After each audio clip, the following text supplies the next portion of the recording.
मैं हूँ कृष्णा, आप सबको गीता का ज्ञान देने आया हूँ।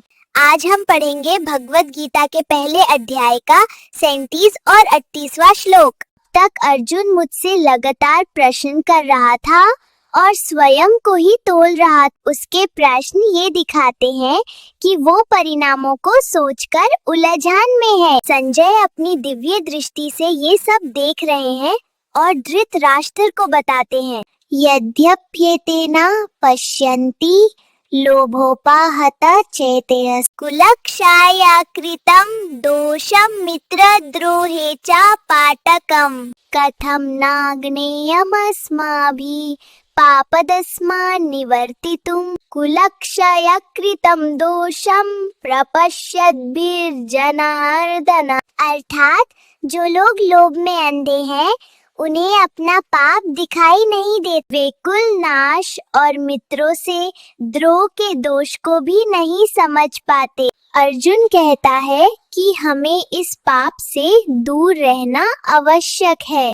जो कुल नाश का दोष समझते हैं उनका कर्तव्य अलग होता है। चलिए इस श्लोक के अर्थ को और गहराई से समझते हैं। युद्ध के मैदान में अर्जुन अपनी सोच को दो विपरीत दिशाओं में पाता है। एक और पाप का भाव है और दूसरी ओर सामने वालों की अंधी लालच है। वो देखता है कि शक्ति के मोह में डूबे लोग पाप को भी पाप नहीं मानते। इस बोध के साथ अर्जुन अपने प्रश्नों और कर्तव्य के बीच अटक जाता है। युद्ध छोड़ने से अन्याय बढ़ेगा और लड़ने से खून खराबी होगी।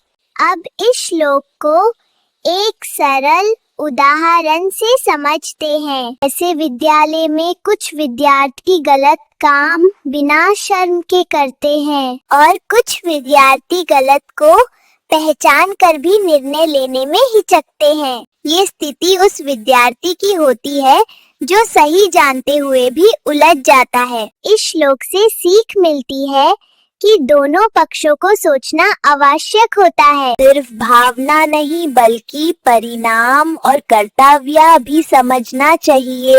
आशा है कि आप इस श्लोक की ये सरल बात गहराई से समझ पाए होंगे। बने रहिए मेरे साथ और जानिए इन श्लोकों की गहराइयों को। और हाँ, मेरे इन श्लोकों को और इनके के पीछे छुपी बातों को शेयर करना मत भूलना।